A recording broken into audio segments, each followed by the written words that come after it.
Sí, pero el Barragán me confundo porque aquí hay un Barragán. Sí. Ese es paisano y amigo. Es paisano amigo tuyo, entonces me confundo con los nombres. Estoy hablando aquí con Jorge Barragán, que es el hombre de lápiz que se dedica a la cosa internacional y vamos a hablar de política. Pero antes, como ustedes saben que Yesenia está de vacaciones, entonces el maracorino mayor, así lo llamamos, que es maracorino y caraquista. Y ahora está a cargo me dirige.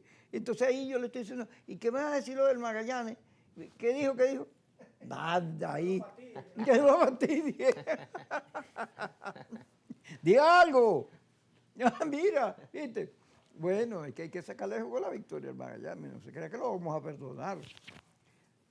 Ayer yo recibí como 50 llamadas en 2 horas de gente preguntándome si Alex Sá y Gorrín estaban presos, se los habían llevado. Y yo a todo el que me hablé le decía, no, eso es mentira. Yo hablé con la gente del canal y eso es mentira. Ah, ¿y por qué hicieron eso?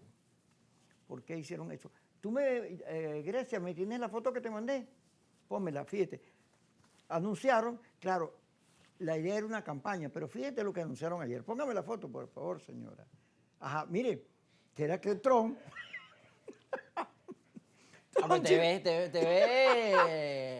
Me bien, parezco, Kiko. me parezco que Trump sí se cargó del canal. Tú sabes que una época, a propósito de un programa que hicimos hace muchos años, yo me maquillé de Chaplin, de Tron, de todo. ¿Sí? Sí, me maquillaron para la versatilidad del personaje. Entonces, mi abuelo veía siempre Globovisión. Ujú, Mi abuelo Gocho, el cobre, mi abuelo. allá. Siempre, sí. Y veía Buenas noches. Buenas noches, siempre, todos los días. Y todo el tiempo. Decía, era opositor durísimo. Y siempre le decía a sus nietos que eso era lo que había que ver. Me ponía a ver Globovisión, mi abuelo en ese momento, el país, me acuerdo, súper polarizado. ¿Qué edad tenías Tendría tú? Bueno, eso 8, ocurrió, 9, 10 años. eso ocurrió hace, Buenas noches fue una cosa lejana ya, ¿no? De hace muchos años. Pero fíjate lo interesante, ¿por qué dentro del cuadro aparecen estas mentiras? Porque son mentiras.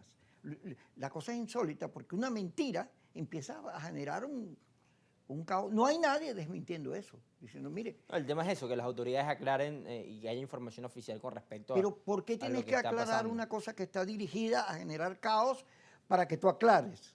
Bueno, porque al final estamos en la época donde las redes sociales tienen mucha influencia en el poder mediático. Pero debería la gente saber distinguir qué es verdad y qué es mentira, porque la mentira vende más que la verdad, excita más que la verdad.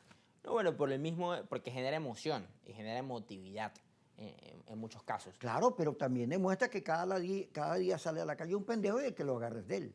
Sí, porque estamos en la época de la desinformación, donde las agendas políticas evidentemente tienen un posicionamiento con respecto a las cosas que quieren poner en redes sociales, de lado y lado en general, porque también hemos visto nosotros, a raíz de estos 27 años, cómo también se busca posicionar de los canales oficiales una visión sobre las cosas, ¿no? Es natural, es normal. Antes la gente al final decían que los presidentes, y me escuchaba muchísimo, que los presidentes los ponía Venevisión, ¿no? O un canal de televisión o Globovisión tenía la influencia para poner algo. Ahora el poder pareciera estar en las redes sociales en ese sentido, ¿no? Que tienen la capacidad de poder influir en la gente y en la sociedad.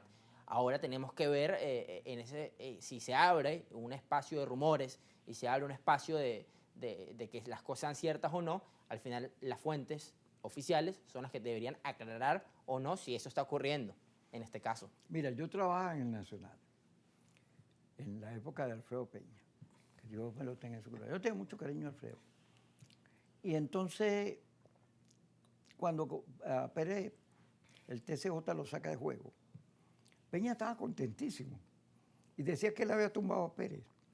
Porque los medios de antes, los periódicos, los canales tenían mucha fuerza. No eran determinantes porque la comunicación frente al poder no es un determinante, es un factor importante, pero no es el determinante. Ahora, ¿por qué la nota de Alex Saab y de Gorrín aparece en España primero? Busquen, métete y verás las horas y quiénes lo hacen. Son gente vinculada a los laboratorios del interinato. Después aparece Alberto News, Noticias 24 y Caracol. Ahí la sorpresa es Caracol. que lo demás también es el mismo Y círculo. el New York Times en la Sí, noche, en la madrugada, sí, salió el artículo del New York claro, Times. pero Y Reuters también. ¿por qué Reuters no meten una mentira? Bueno, Porque la según replican. lo que dice Reuters es que un funcionario de Estados Unidos, off the record, les comentó sobre ese escenario. Y lo que dice el New York Times es que funcionarios también off the record de Venezuela y de Estados Unidos lo dicen. Pero en general, yo creo que estamos en una guerra de la información y una guerra de las narrativas y de posicionamientos de una cosa y otra. Y son las fuentes oficiales, ¿no? Las fuentes del gobierno las que al final terminan esclareciendo las cosas o no. Pero ¿por qué el gobierno tiene que aclarar? Fíjate que a Jorge Rodríguez, después de la reunión que tuvo con los partidos, ya vamos a hablar de eso, él dice, mire, yo no manejo eso, yo no tengo información sobre eso, porque el gobierno tiene que aclarar eso. O sea, si tú te pones a aclarar todas las trampas que montan, las justificas. Pero al final hay una frase, ¿no? Que dice, no solamente hay que parecerlo, hay que serlo, ¿no? Entonces, en general, en medio de este momento, para poder esclarecer las cosas, tienen que decirse, porque si la gente tiene las dudas y hay un revuelo en redes sociales, que ahí tiene importancia las redes sociales en la opinión pública venezolana, entonces, en general, yo creo que sí habría el espacio para poder, en este caso, sin ningún problema, decir lo que pueda estar ocurriendo o no, porque hay fuentes, según internas del gobierno dicen algo o según fuentes de Estados Unidos dicen algo, ¿no? Pero fíjate, a la hora en que el New York Times y los periódicos americanos comienzan a hablar de eso, ya eso aquí estaba desmentido. Yo hablé con Vladimir comentándole el hecho y me dice, acabo de escuchar a Carvajalino que dice que habló con Alessandro. O sea, ya había tiempo suficiente como para aclarar eso, pero siempre hay un fondo. Cuando tú pones en escena una mentira como esta, tienes que buscar por qué lo hace. Cuando te metes en las redes, como mi algoritmo es político, yo vivo en eso, Claro, tú consigues un montón de campañas insólitas. Hay una del padre Palmar con el Cristo de Chávez. Hay otra de Pablo Medina diciendo que Maduro y los cubanos mataron a Chávez. Brujería, cosas, de lo que se te ocurra, unas campañas que están dirigidas a minar o a producir en la gente que se mete en redes una cosa así como... Sí. Luego aparecen, fíjate, abren las cárceles y aparecen protestas por los presos políticos con cuentos. Los cuentos de los presos políticos son horribles. La Comisión de la Paz debería averiguar y corregir por qué se produjeron toda esa cantidad de detenciones sin los procedimientos adecuados, sin juicio, abogados, etc. Eso tiene que ser averiguado. Y hay cuentos muy duros, no tanto el helicoide, que era como el country club de las cárceles, pero en el resto de las cárceles venezolanas hay denuncias muy fuertes. Eso debería ser corregido, pero eso se utiliza en un cuento donde aparecen todos estos detalles, la señora Machado diciendo que va a ser presidente, Ricardo Jauman que pelea con Trump, las reuniones con los demócratas, empieza a haber una puesta en escena que tú dices, claro, todo está relacionado. No, yo me gustaría describir un poco lo que he escuchado en la sociedad venezolana, ¿no? Y cuál es la sensación, el sentimiento que tiene la sociedad venezolana con respecto a esa gran cantidad de información que nos ponen al frente. Es que la sociedad venezolana siente, desde mi percepción, que se ha perdido credibilidad en la información, ¿no? Entonces, ese es el espacio que llenan muchas de las agendas de comunicación, donde al final pueden tener medias verdades y con eso logran atraer la opinión y en este caso la atención de la sociedad. Me acuerdo mucho, ayer estaba en la farmacia comprándole una medicina a mi abuela y la persona de la farmacia estaba comentando las noticias del día y el de la farmacia decía, yo ya al final no creo en nada, ni en nadie.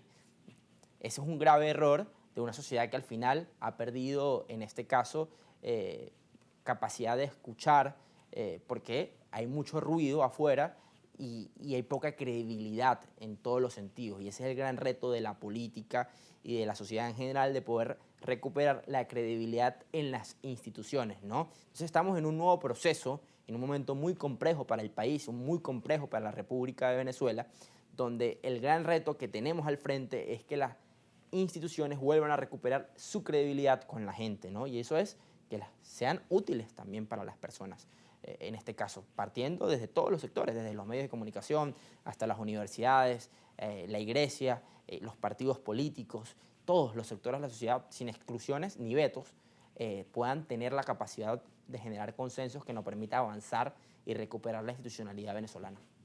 Vamos al corte y regresamos con Jorge Barragán para hablar de todas estas cosas, porque debe haber transparencia en la información. Sin duda. Tiene que haber apertura en la información. Sin duda. Para que estas cosas maliciosas no tengan caldo de cultivo. Exactamente. Cuando regresemos.